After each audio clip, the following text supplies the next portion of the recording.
Jeeva history பார்வையாளர்களுக்கு வணக்கம்.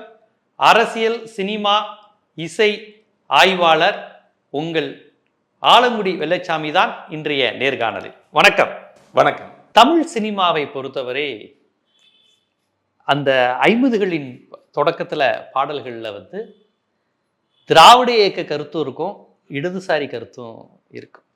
அதற்கு காரணம் எம்ஜிஆர் ஒரு முக்கியமான காரணம். அவர் ஒரு திமுககாரர். ஆனால் அவர் பயன்படுத்திய பாடல்களில் பட்டுக்கோட்டை அவர்களுடைய பாடல் தான் அதிகம் இருக்கும். அவர் முதலமைச்சரானதுக்கே அந்த நாற்காலியில் உட்கார்ந்ததுக்கு ஒரு கால் பட்டுக்கோட்டையோட பாடல் அப்படிங்கிற ஒரு பார்வை வந்தது. அதை எம்ஜிஆர் விமர்சனமாக பார்க்கல, பெருமையுடன் ஏற்றுக்கொண்டார். பட்டுக்கோட்டை பாடல்களுக்கு ஒரு பங்கு உண்டு. இந்த சொல்ல எம்ஜிஆருடைய முகமே எம்ஜிஆருடைய பாடல்கள் தான். எம்ஜிஆருடைய முகமாக மக்கள் பார்த்து ரசித்தது அவர் பேசிய அந்த கம்யூனிசம், தொழிலாளர் நண்பன் அப்படிங்கிற அந்த விவசாயம் தான். நான் கேள்விப்பட்டிருக்கேன், சரியா தெரியல, நாடோடி மன்னன்ல கையும் காலும் தானே மிச்சம் அப்படிங்கிற அந்த பாடல் ஜனசக்திங்கிற கம்யூனிஸ்ட் கட்சி வார இதழில் பட்டுக்கோட்டை எழுதிய கவிதை. அதை எம்ஜிஆர் படிச்சுட்டு, அண்ணே இதை நம்ம படத்துக்கு நீங்க போடணும்னே அப்படின்னு சொல்லி வந்ததாக அந்த தகவல்லாம் நான் கேள்விப்பட்டிருக்கேன். இதை நான் ஏன் சொல்றேன்னா, எந்த அளவுக்கு திரைத்துறையுடனும் ஒரு சமூக மாற்றத்தில் ஒரு முக்கிய பங்கை இந்த பட்டுக்கோட்டை கல்யாண சுந்தரம் ஏற்படுத்தியது அப்படிங்கிறதுக்கு ஒரு வெகுஜன கலைஞன் எம்ஜிஆர் ஒரு உதாரணம். இந்த பட்டுக்கோட்டையினுடைய வாழ்க்கை வரலாறு, அவருடைய சாதனை ஏன் பெரிய அளவில் பேசப்படலை? கண்ணதாசன் அளவிற்கு, வாலி அளவிற்கு, இன்னும் சொல்லப்போனால் அதற்கு முந்தைய பாடகர்கள் பேர் கூட, பாடலாசிரியர்கள் கூட உண்டு.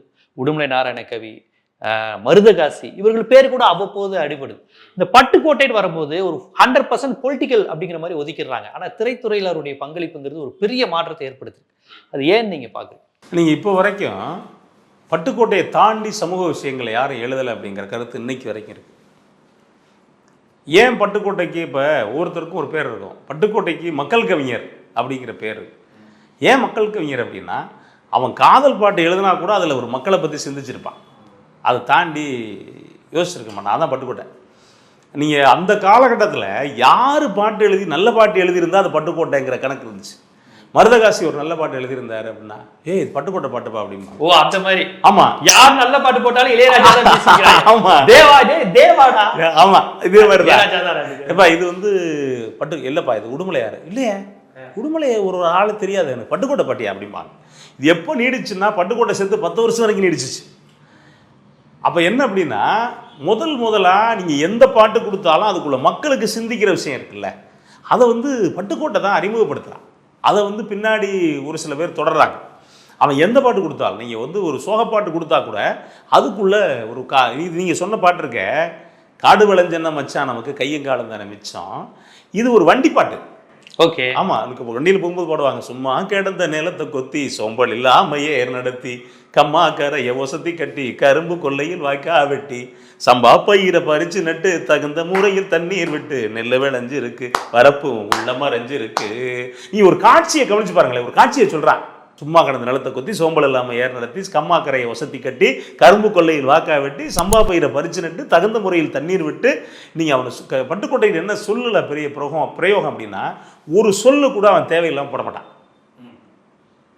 எல்லாம் சொல்லிட்டான். ஒரு காட்சியை படுத்தி முடிச்சுட்டு அடுத்த வரி சொல்கிறான், காடு விளைஞ்சென்ன மச்சான் நமக்கு கையங்கால தானே மச்சான். இதெல்லாம் நமக்கு இல்லடா, வேற எவனோ எடுத்துட்டு போறான், நீ உழைக்கிற, அவ்வளவுதான் அவ்வளவுதான். இது ஒரு கேள்வி பதில் பாட்டு. இதுல இந்த பெண் இந்த இடத்துல அறியாதவன், இவன் அறிஞ்சவன். ஒரு பக்கம் காதல் பாட்டா இருக்கும். இப்போ இந்த உத்தி தான் அது பண்ணியிருப்பாரு. இது லவ் சாங்கும் கூட. ஒரு பக்கம் டூயட் தான், இன்னொரு பக்கம் மண்ணை பொழந்து சுரங்க வெட்டி பொண்ணை எடுக்க கனிகள் வெட்டி மதில வச்சு மாளிகை கட்டி கடலில் மூழ்கி முத்தை எடுக்கும் வழிகாட்டி மரமான தொழிலாளர் வாழ்க்கையில பட்டதுயரினி மாறுது இன்ப கிட்டன இருங்குது நேரம். அதுக்கு என்ன செய்யறது அப்படின்னா, எவன் மக்களுக்கானவனோ அவன் சட்டம் போடணும். பட்டுக்கோட்டைக்கு என்ன சிறப்பு தெரியுமா? நானே போட போறேன் சட்டம், புதுவில் நன்மை புரிந்து இருந்துட்டான், நாடு நலம் இருந்துட்டான் இருப்பார். இதுதான் பட்டுக்கோட்டை. அப்ப என்னன்னா, ஒரு பாட்டு சொல்லும் போது அப்படியே முடிச்சுட்டு போறது இல்லை, இதுக்கு ஒரு தீர்வு இருக்குல்ல, அதை சொல்றவன் தான் பட்டுக்கோட்டை. அப்போ அவனுக்கு ஒரு பாட்டு சொல்றப்ப இல்லை, இந்த பாடலுக்கு பின்னால் 2 விதமான சித்தாந்தம் இருக்கு, ஒரு ஆட்சி மாற்றமே இருக்கு. ஏன்னு கேட்டீங்கன்னா, இந்த படம் 58 நாடோடி மன்னன் 2 வருஷம் எடுக்க. ஜனசக்தி ஒரு இடதுசாரி வீரியமிக்க ஒரு பத்திரிகையில அவர் எழுதினார். அவர் எழுதினது நானே போட போற சட்டம், இனி நமக்கான காலம் வரும் அப்படிங்கிறது இடதுசாரிகளுக்கான சோசியலிச அரசு வருங்கிறது தான். ஒரு கம்யூனிஸ்ட் அரசு வரும், பொது உடைமை சமூகம் வரும், பண்ணையார் ஆதிக்கம் ஒளியினது. ஆனா எம்ஜிஆர் பாடும்போது மக்கள் என்ன நினைச்சாங்க? அண்ணாவை சொல்கிறார் எம்ஜிஆர், நானே போட போற சட்டம், நமக்கான ஆட்சி வருங்கிறது அண்ணா எழுதினது பட்டுக்கோட்டை, பாடினது எம்ஜிஆர், ஆட்சி மாற்றம் திமுகவுக்கு வந்தது. அப்புறம் இதே பாடல் இதே மூஞ்சியை காமிச்சு அவர் திருப்பி அதிமுக ஆட்சிக்கு வர்றதுக்கும் இதே பாட்டு தான் பயன்பட்டது.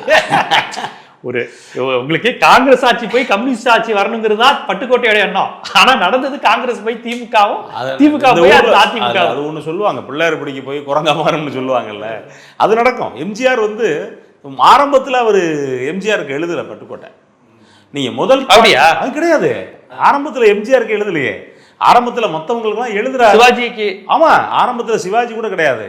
பாசவலையில தான் அந்த இந்த பாட்டு எழுதுவார். பாசவலையில அதுல குட்டியாடு தப்பி வந்தா குள்ளநரிக்கு சொந்தம். ஆமா, அது பயங்கரமான தத்துவ. அது முதல் பாட்டுங்க. அது நிலையாமை தத்துவத்தை சொல்லக்கூடிய பாட்டு. குட்டியாடு தப்பி வந்தா ஒரு மாதிரி போகுமே அது. ஆமாமா, நீங்க வந்து அதுக்குள்ள அந்த வரி சொல்லியிருப்பாரு. ஆட்டிலே குட்டி ஊட்ட மறந்தால் அதோடு சொந்தம் தீருமடா, கூட்டிலே குஞ்சு பறக்க நினைத்தால் குருவியின் சொந்தம் மாறுமடா, காலை நீட்டியே வைத்து நெருப்பிடும் போது, காலை நீட்டியே வைத்து நெருப்பிடும் போது நேசம் பாசம் பொருளாசைக்கெல்லாம் காட்டிய ஒரு பிடி வாய்க்கரிசியிலே கணக்கு தீர்ந்திடும் சொந்தமடா, உனக்கு எது சொந்தம் எனக்கு எது சொந்தம் உலகத்துக்கு எதுதான் சொந்தமடா. இதோட விட்டுருந்தா பட்டுக்கோட்டை இல்லைங்க. அடுத்து மனக்கிருக்கால் நீ உளறுவதாலே வந்த லாபம் மதி மந்தமடா. ஏன்டா உளறி தெரியுற? எப்போ எழுதுற? 23 வயசு. எப்பா அவர் 23 வயசுல தவறிட்டாரு. ஆமா, எவ்வளவு பெரிய இழப்புங்க நமக்கு. தவறான சிகிச்சை. ஆமா, தவறான சிகிச்சை. ஆமா, இல்ல இல்ல, மூக்குல ஒரு பரு இருக்குன்னு சொல்லி போனது. அது தவறான சிகிச்சையால இறந்துடுறாரு. நீங்க அதுக்குள்ள அந்த பாட்டை பார்த்துட்டு தான் வாலியே கிளம்பி வர்றாரு. யாரா ஒரு ஆளு, கல்யாண சுந்தரம்னு ஒரு ஆள், பெரிய கிழவனா இருப்பான் போல இருக்கு, இப்படி தத்துவத்தை எழுதியிருக்கான், போய் பார்க்கணும்னு தான் வாலியே கிளம்பி இங்கே வர்றாரு. இப்படி பட்டுக்கோட்டைக்கிட்ட அப்படி ஒரு நேர்த்தி இருக்கும். நீங்கள் எந்த பாட்டை எடுத்துட்டீங்கன்னு வச்சுங்களேன், நீங்கள் இது எந்த பாட்டு கேட்டிருப்பீங்க? என்னருமை காதலிக்கு வெண்ணிலாவே இளையவள். பட்டுக்கோட்டையாது? ஆமா, மூத்தவள். வேற மாதிரி இருக்கும். ஐயோ, என்ன மாதிரி இருக்கும்? இளையவளா மூத்தவளா வெண்ணிலாவே என் அருமை காதலிக்கு வெண்ணிலாவே.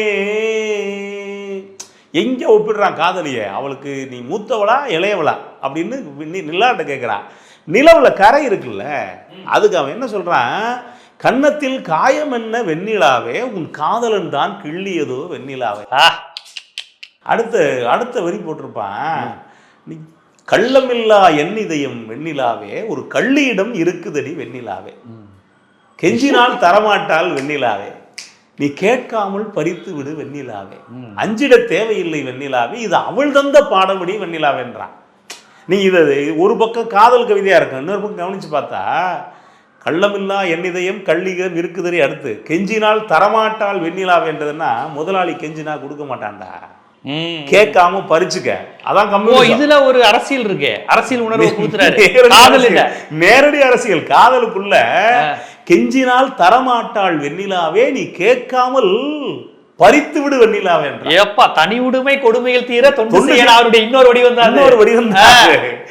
அஞ்சிட தேவையில்லை வெண்ணிலாவே, இது எது? அது அவள் தந்த பாடமடி வெண்ணிலாவேன்னு என்ன அர்த்தம்? அவளே கம்யூனிஸ்ட் தான்டா அப்படின்னு இருப்பாங்க. ஒரு காதல் பாட்டுக்குள்ள இவ்வளவு விஷயத்த வச்சிருப்பாரு. இன்னொரு காதல் பாட்டு முன்னாடி இந்த இவர் எஸ்எஸ்ஆர் பாட்டு ஒரு நீங்கள் பாட்டு கேட்டிருப்பீங்க. எஸ்எஸ்ஆர் இவர் பாட்டு எழுது, எஸ்எஸ்ஆரும் இவரும் ரொம்ப க்ளோஸ். பட்டுக்கோட்டையாரும் பாட்டு கொடு அப்படின்ட்டு, தரையா போயா அப்படின்னா அவர் ரெண்டு பேருமே, இவர் திராவிட இயக்கத்துல பிடிப்பானவர், அவருக்கு ஆமா, ரெண்டு பேருமே நாத்திகர்கள். அந்த அடிப்படையில் குடியா அப்படின்னு இரியா அவன் பாட்டு கொடுக்கல, நான் பக்கத்துலேயே உட்காந்துருப்பேனா, நீ வந்து பார்த்து எழுதி கொடுத்துருவேன் அப்படின்னு ஒன்று ஒரு பல்லை வந்துருச்சு. உடனே பக்கத்திலே இருப்பேன் நான் பார்த்து ரசிப்பேன், பக்கத்தில் ரசிப்பேன் நெய் விவரம் தெரிஞ்சு சிரிப்பேன், இப்படி போகும் இந்த பாட்டு. போட்டையில் ஒரு வரி போட்டிருப்பாரு, காவேரி ஓரத்தில் கால்வதுங்கு ஈரத்தில். இதெல்லாம் இந்த காவேரி ஆற்றை ரசிக்காதவனால எழுத முடியாது. காவேரி ஓரத்தில் கால்வதி ஈரத்தில் கஞ்சி கலையும் கொண்டுகிட்டு நீ நடப்ப அவர் கடைமடை திருவாரூர் தான், அவரு பட்டுக்கோட்டை அந்த ஏரியா தான். பட்டுக்கோட்டை பக்கம் 4-5 கிலோமீட்டர், அதுக்கு டெல்டா பெல்ட். டெல்டா தான். நீ காவேரி ஓரத்துல கால் பதுங்கு ஈரத்துல இருப்பார், கால் பதிய ஈரம் வேற உள்ள போயிடும். கால் பதுங்கு ஈரத்துல நான் கலப்பையை கொண்டுகிட்டு நடப்பேன், நீ கஞ்சி கொண்டுகிட்டு நடப்ப. இப்படி போனவர் கடைசியில மகனுக்கிட்ட சொல்றது மாதிரி என்ன சொல்லியிருப்பான, நீ அதிகமான வேலை இருக்கு ஒன்ன நம்பி சின்ன தம்பி அப்படின்னு சொல்லிட்டு காதல் பாட்டில் மகனுக்கு சொல்ற மாதிரி முடிச்சிருப்பாரு. என்ன அப்படின்னா, அவனுக்கு நீங்க எந்த பாட்டு எழுதினாரோ அது வந்து ஒரு மக்களுக்கான ஒரு சொல்லலைன்னா தூக்கம் வராது. நம்ம இப்படி எழுதாம விட்டுட்டோமே நம்ம அப்படிங்கிறது தூக்கம் வராது. நீங்க 99% பாடல்களில் அது அப்படித்தான் இருக்கும். நீங்க எந்த பாட்டை நீங்க எடுத்துக்கிட்டீங்க அப்படின்னாலும். அதே மாதிரி நீங்கள் இன்னும் ரொம்ப ஃபேமஸான ஒரு பாட்டு கேட்டிருப்பீங்க, எத்தனை விலைவாசி ஏற்றத்தில் இன்றைக்கெல்லாம். அன்னைக்கே எழுதியிருப்பார் அவர். இன்றைக்கி விலைவாசி ஏற்றம் எவ்வளோ போய்கிட்டே இருக்குது. அன்னைக்கு அந்த காலத்தில் அவர் எழுதுனது இருக்குல்ல, அந்த பாட்டு நீங்கள் கேட்டீங்களான்னு தெரியல. தொழிலாளி தங்கவேல் நினைக்கிறேன், ஒரு தொழிலாளி சம்பளம் வாங்குவார், காணாமல் போயிடும். கையில் வாங்கினேன் இப்போவும் அதான், கையில் வாங்கினேன் பையில் போடலை, காசு போன இடம் தெரியலை.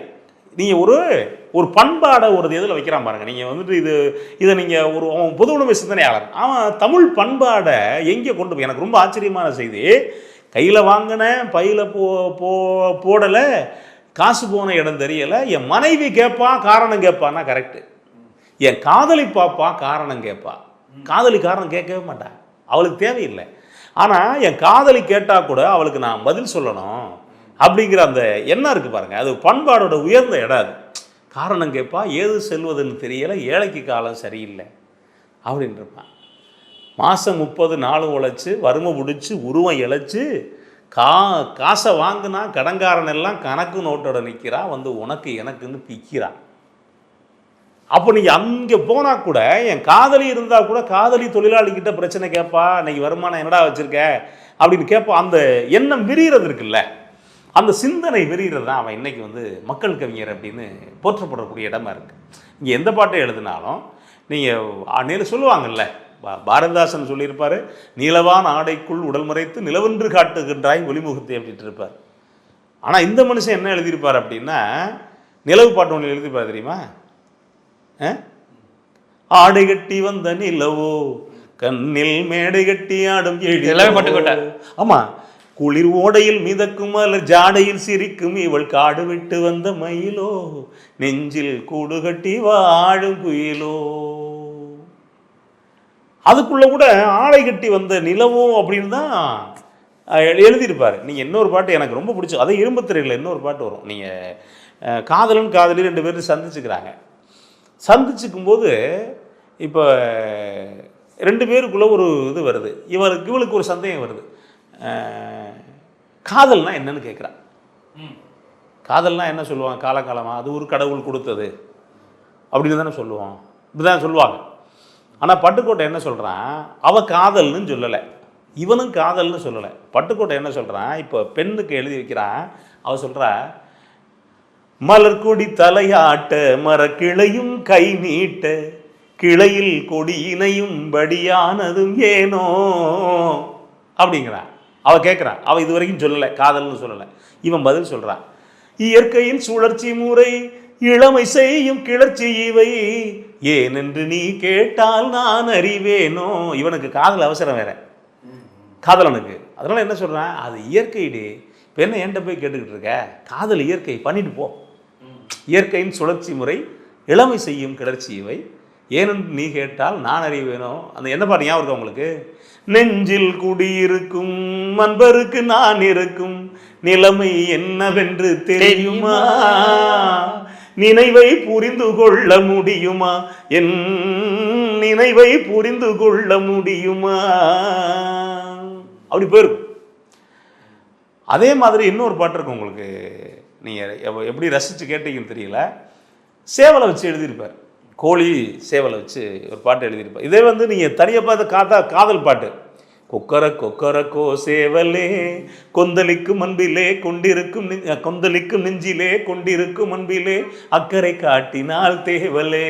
அவள் என்ன கேட்குறா, என்னையா என்னை கண்டுக்கவே மாட்டேங்கிறா, அதான் கொக்கர கொக்கர ஒரு கோழி சேவல்கிட்ட கேக்குது. ஆமா, இதுவே ஆணாதிக்க மரபு உடைக்கிற கான்செப்டுங்க. ஆமா, இவங்க என்ன நினைச்சுக்கிறாங்க, செக்ஸ் காதல் இது எல்லாமே ஆம்பளை பொம்பளைட்ட காமிக்கணும், இவன் தான் சொல்லணும், பொம்பளை பதுங்கணும் நாடணும். ஆமா, இத உடைச்சிட்டு கோழி கேக்குது, ஏ சேவல் என்ன இருக்கேன் வெயிட் பண்ணிட்டு இருக்கேன் கண்டுக்காம போற.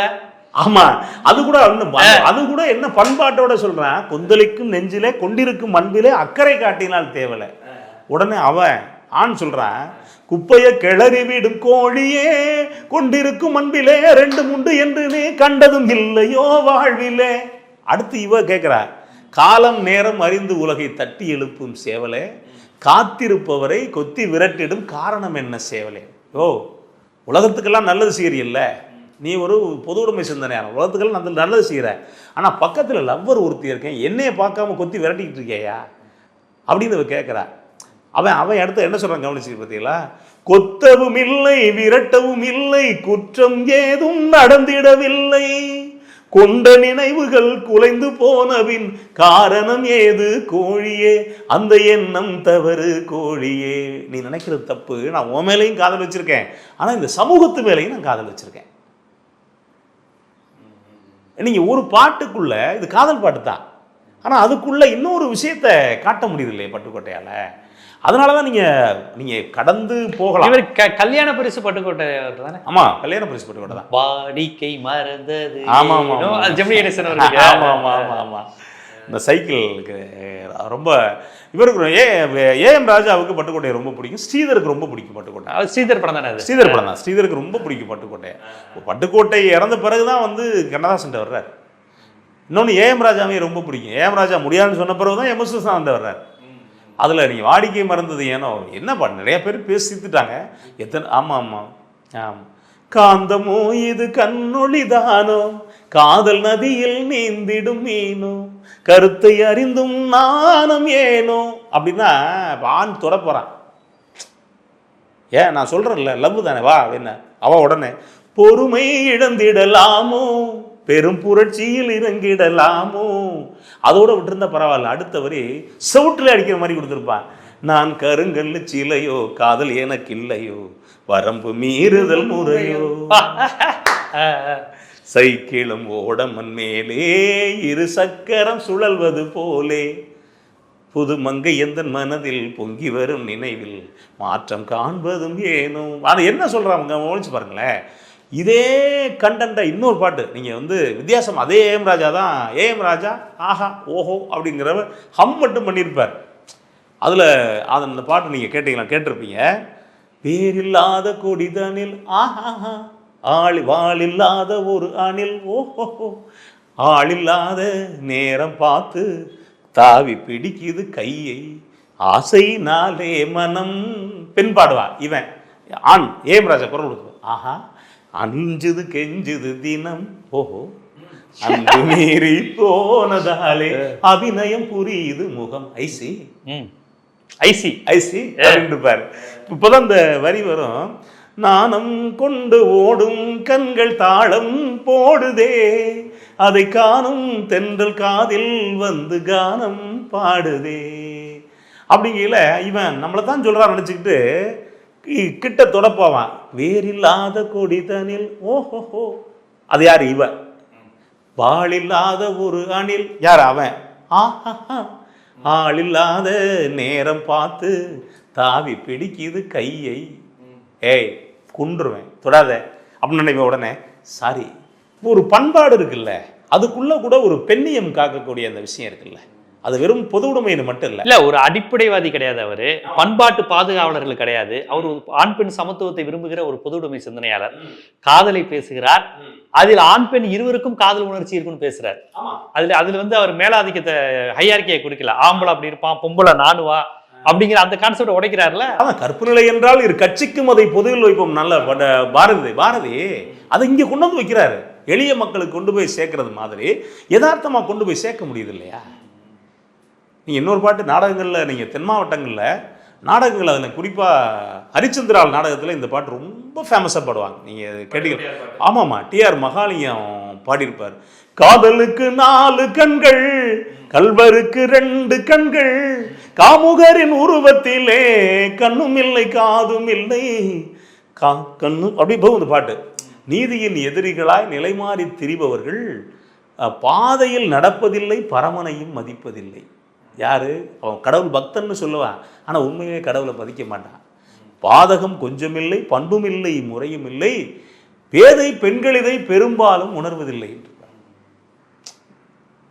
வேதம் இல்லை என்பார், வேதாந்தம் பேசிடுவார், பெற்றவளை தாய் என்பார், மற்றவளை சேய் என்பார், இப்படியே சொல்லி அடுக்கிட்டு பின்னிடுவார். நீங்கள் நம்ம இது இப்போ பேசின இது வரைக்கும் நம்ம பேசுனதுல பெரும்பாலும் ஒரு சமத்துவத்துக்கு, தனி சமத்துவத்துக்கான பாடல் கிடையாது.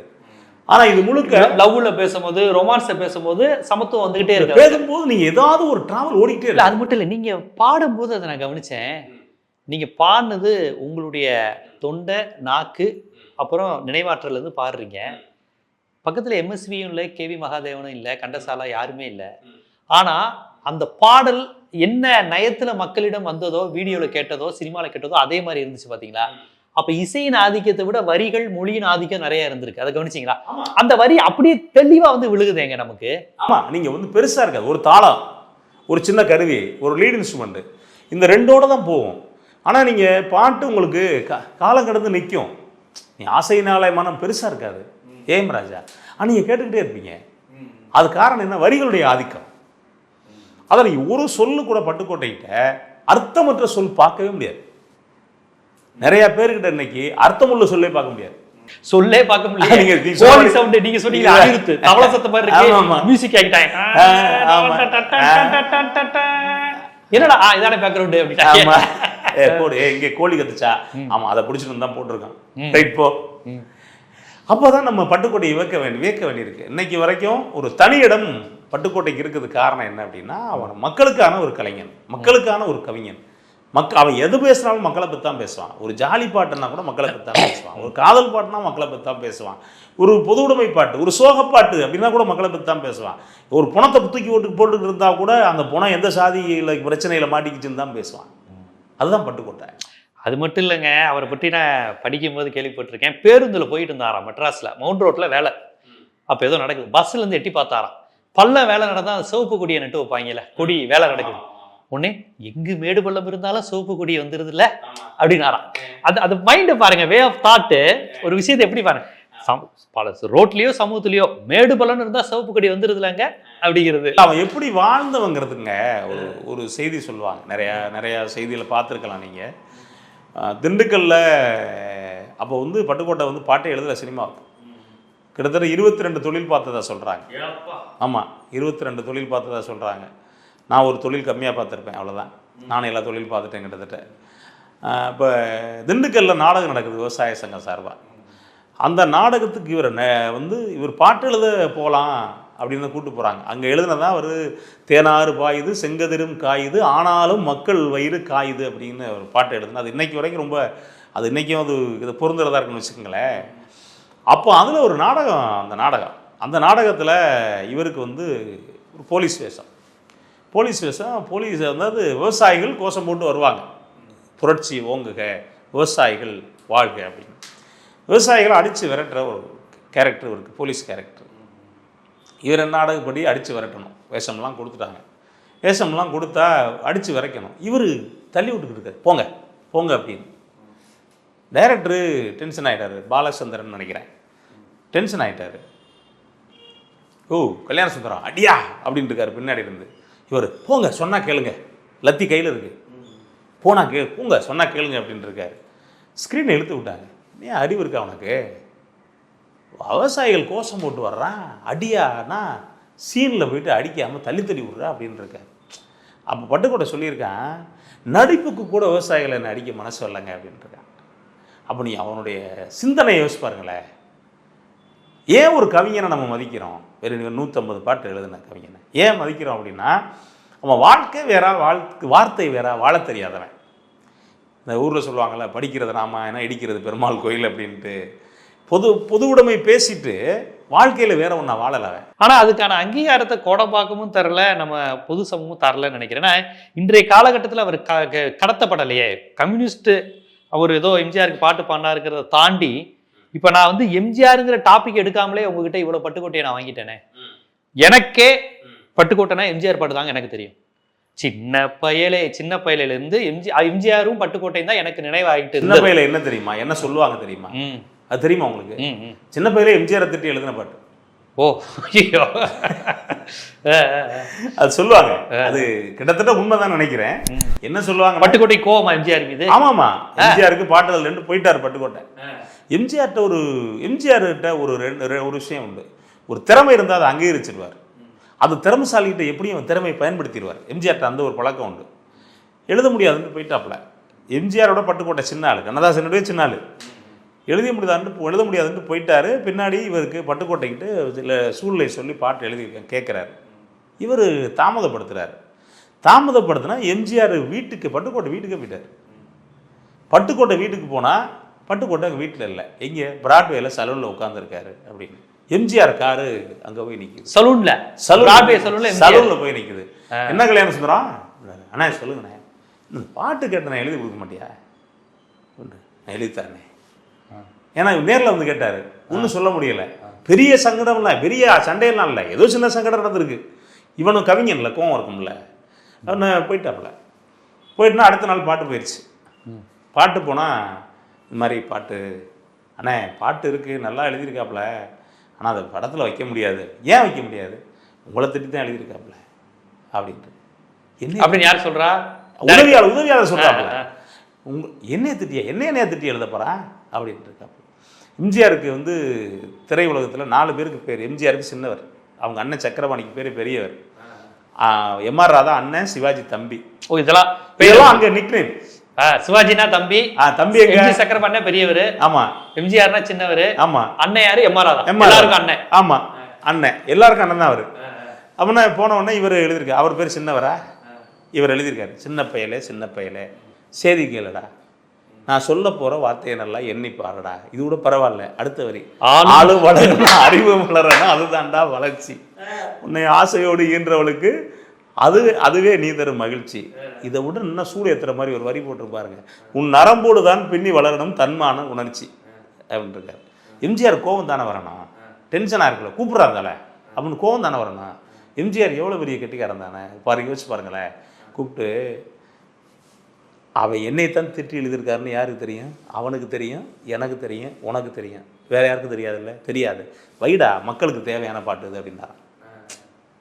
இப்போ எம்ஜிஆர் எப்படி பாருங்க, தன்னை நோக்கி வந்து ஒரு அம்பை கூட எம்ஜிஆர் தனக்கு சாதகமா மக்களுக்கு கொண்டு போய் சேர்க்கிற மாதிரி இந்த எம்ஜிஆர் அது ஒரு பாராட்டுக்குரிய அம்சம் தான். அந்த நேரத்தில் எம்ஜிஆர் நிராகரிச்சு கூட இருக்கலாம், நினைச்சிருந்தா அவருடைய ஈகோ தூக்கியிருந்தா பண்ணியிருக்கலாம், யாரை வேணாலும் வச்சு பாட்டு எழுதியிருக்கலாம், அன்னைக்கு கண்ணதாசன் கூட எழுதியிருக்கலாம். ஆனால் எம்ஜிஆருக்கு அது தேவை. ஏன்னா நம்மளை திட்டி எழுதியிருந்தா கூட இது மக்கள்கிட்ட போய் சேரட்டும். இன்னைக்கு நம்ம பேசுகிறோம், அன்னைக்கு எம்ஜிஆர் தூக்கி போட்டு இருந்தால் பேசியிருக்க மாட்டான் இல்லையா? அப்போ என்னன்னா அப்படியும் இருந்தால் கூட அதை ஏற்றுக்கிட்டு இருந்த அந்த காலகட்டம் ஒன்று. ஏன்னா பட்டுக்கோட்டையுடைய தேவை வந்து அன்னைக்கு இன்னும் இருந்திருந்தா நிறையா படைப்புகளை கொடுத்து. கண்டிப்பாக இப்போ பட்டுக்கோட்டையினுடைய பல பாடல்கள் இப்போ நீங்கள் சொல்லி தான் இவ்வளவு காதல் சமூக கருத்து இருக்குங்கிறது தெரியுது. ஏன்னா உடுமலை நாராயண கவி, அந்த நல்ல நல்ல நிலம் பார்த்து, மருதகாசி, இதெல்லாம் வந்த அளவு கூட பட்டுக்கோட்டையை வந்து சினிமால இருந்து ஒதுக்கி அவர் ஒரு பொதுவுடைமை சிந்தனையாளர், இந்த கட்சிக்காரரு, கம்யூனிஸ்ட் கட்சிக்காரரு, அதை தாண்டி எம்ஜிஆருக்கு பாட்டு எழுதினார். இப்படியாக அவர் அடையாளப்பட்டிருக்கிறார். ஆனால் எம்ஜிஆருங்கிற ஒரு பார்ட்டி இல்லாமலே நீங்க பட்டுக்கோட்டையை பற்றி இவ்வளவு விஷயம் சொல்லியிருக்கீங்க. அப்போ அவ்வளவு விஷயமா இருக்கு. இன்னும் சொல்ல போனா எம்ஜிஆருடைய அவர் செத்ததுக்கு அப்புறம் பாடின பட்டுக்கோட்டையை செத்ததுக்கு அப்புறம் வந்த நெஞ்சமுண்டு நேர்மையுண்டு அந்த பாட்டெல்லாம் கேட்டா கூட பட்டுக்கோட்டை தானே இது அப்படின்னு நினைக்கக்கூடிய அளவுக்கான வலிமையான வார்த்தைகள். ஆனா இந்த அளவுக்கு தாக்கத்தை ஏற்படுத்திய பட்டுக்கோட்டையை சினிமாவும் அதுக்கு பிறகு பெரிய லெவல்ல கொண்டாடலை, அங்கீகரிக்கல, அடையாளப்படுத்தலை, அடுத்த தலைமுறைக்கு கொண்டு போய் சேர்க்கல. கண்ணதாசனோ அடுத்து வந்தக்கூடிய வாலியோ அவர்கள் அளவுக்கு கூட இன்னும் அடுத்த தலைமுறைக்கு தெரியாதவங்களா இருக்கிறாங்க. இந்த தலைமுறைக்கு கண்ணதாசனை தெரியும், வாலியை தெரியும் இந்த தலைமுறை, ஆனா பட்டுக்கோட்டை பேர் வந்து தெரியல. ஏன் சினிமா உலகம் அதை செய்ய தயங்கலையா? இந்த சமூகம், அரசியல், இந்த இயக்கங்கள் அந்த அளவுக்கு அவரை கொண்டாடலையா? எங்க மிஸ் ஆச்சு? கம்யூனிஸ்டுகள் கொண்டாடுறாங்க. இன்னொன்று இருக்கு, பட்டுக்கோட்டை காலங்கிறது 1959 வரை முடிஞ்சு போச்சு. 59க்கு பிறகான சினிமாவில் பட்டுக்கோட்டையுடைய தாக்கம் இருந்தது தவிர பட்டுக்கோட்டை இல்லை. அதையும் தாண்டி சினிமாக்காரங்களுக்கே இன்னைக்கு பட்டுக்கோட்டை தெரியாதுங்கிறதான் யதார்த்தம். நான் பல சினிமாக்காரங்கள்ட்ட பேசுகிறப்போ அவங்களுக்கு பட்டுக்கோட்டை பற்றின எந்த இதுவும் இல்லை. இன்றைக்கி இருக்கக்கூடிய சினிமாவில் இவரை தெரியுமா, அவரை தெரியுமா, அப்படி இருக்குமா, அப்படி தான் போகிறாங்களே உடைய. ஒரு சினிமாவில் இருக்கக்கூடிய பல நடிகர்களுக்கு, பல ஆளுமைகளுக்கு பட்டுக்கோட்டையார் என்ன செஞ்சார், பட்டுக்கோட்டையார் என்ன பேசியிருக்காரு தெரியலைங்கிறது ஒரு வருத்தமான செய்தி. துறை சார்ந்தவங்களுக்கே தெரியலைங்கிறப்ப மக்களுக்கு வந்து மறக்கிறது மக்கள் இயல்பு. மக்கள்கிட்ட ஊட்டிக்கிட்டே இருக்க வேண்டியது ஒரு படைப்பாளி சார்ந்த சமூக சிந்தனையாளருடைய கடமை. அப்போ ஒரு நல்ல விஷயங்கள் வர்றப்ப நீங்கள் வந்து ஒரு பாரதிதாசனை நீங்கள் படித்து தான் பார்க்க முடியும், ஒரு பாரதியை நீங்கள் படித்து தான் பார்க்க முடியும். அதே நேரத்தில் ஒரு பட்டுக்கோட்டையை நீங்கள் பஸ்ஸில் போகிறப்ப நீங்கள் கேட்டு போயிடலாம், ஒரு சாதாரணமாக நீங்கள் ஹெட்ஃபோன் போட்டு கேட்டு போயிடலாம். அவன் எளிமையாக கிடைக்கிறான், ஏன்னா சினிமா அப்படிங்கிற ஊடகத்து வழியாக. அதை கொண்டு போய் சேர்க்க வேண்டிய கடமை வந்து படைப்பாளிகளுக்கும் மக்கள் நலம் சார்ந்து வேலை பார்க்குறவங்களுக்கும் அது கண்டிப்பான கட்டாயம். ஏன் அப்படின்னா சினிமா அப்படிங்கிறது வெறுமனே பொழுதுபோக்குறது, கூத்தடிக்கிறது, வெறுமனே வந்து ஜாலிக்கு போகிறது, என் தலைவா ஹாயின்னு அப்படி போகிறது அது இல்லை. அது ஒரு மக்களுக்கு அறிவு புகட்டக்கூடிய ஒரு மையமாக பட்டுக்கோட்டை இருந்தான். அந்த பட்டுக்கோட்டையை வச்சு பல பேர் பலன் நினைச்சுக்கிட்டாங்க. அப்படி தான் நான் பார்க்குறேன். அவனுக்கு தேவை என்னென்னா என் கருத்துக்களை மக்கள்கிட்ட கொண்டு போய் சேர்க்குறேன், அதுக்கு சினிமா பயன்படுது. அவன் அப்படி நினச்சான். அவன் கருத்தை எம்ஜிஆர் எடுத்துக்கிட்டார். அப்பேற்பட்ட பட்டுக்கோட்டையை ஏண்டா மறந்தீங்கன்னு கேட்குற மாதிரி அவருடைய வரலாறு இருக்கு. அவர் வாழ்க்கை படிக்க படிக்க ஒரு தேன் பருகிற மாதிரி, ஒரு அச்சய பாத்திர மாதிரி அவ்வளவு கருத்துக்களை சொல்லியிருக்கக்கூடிய ஒரு அற்புதமான அந்த உலக மானுடத்தை நேசித்த ஒரு அழகியல் புரட்சிகர சிந்தனையாளன் நமது பட்டுக்கோட்டை. தமிழ் சமூகத்தின் அடையாளம், ஒரு பொதுவுடைமை கவிஞன். அவனை மறக்க கூடாது, மறக்க விடாம மீண்டும் மீண்டும் பேசி பேசி மக்களிடம் கொண்டு போய் சேர்க்க வேண்டிய கடமை நம்மை போன்ற ஊடகங்களுக்கும் இருக்கிறது, ஜனநாயக சக்திகளுக்கும் இருக்கு. ஏன்னா வரலாறுங்கிறது கடத்தி கொண்டே போவது தானே, கடத்த வேண்டிய கடமை நமக்கு இருக்கு. ஆமா, நம்ம செத்ததுக்கு அப்புறம் இதை அடுத்தவனுக்கு சொல்ல வேண்டிய கடமை நம்ம உயிரோட இருக்கும்போது நம்ம செய்யணும். கண்டிப்பா உயிரோட இருக்கும்போது நம்ம எதுவுமே செய்யாம அடுத்தவனுக்கு எப்படி தெரியும்? ஆமா. ஸோ அப்பேற்பட்ட ஒரு வரலாற்று கடமையை இன்னைக்கு இந்த நேர்காணல் செஞ்சிருக்கு அப்படின்னு நினைக்கிறேன். அந்த அந்த அந்த கவிஞனை கொண்டு செல்ற ஒரு பெரிய முயற்சியில் ஒரு சிறு துளியாக அந்த நேர்காணல் அமைஞ்சா கூட அது ரொம்ப மகிழ்ச்சியாக நான் உணர்றேன். ஒரு பெரும் பேராதனை உணர்றேன். அதில் ரொம்ப முக்கியமான பங்கு உங்களுக்கு உண்டு. ரொம்ப அற்புதமாக உங்களுடைய அந்த கம்பீர குரலில், சிங்க குரல்னு சொல்கிற மாதிரி அந்த குரலில் பட்டுக்கோட்டையினுடைய பெருமைகளை எடுத்து வச்சிங்க. நன்றி. மகிழ்ச்சி.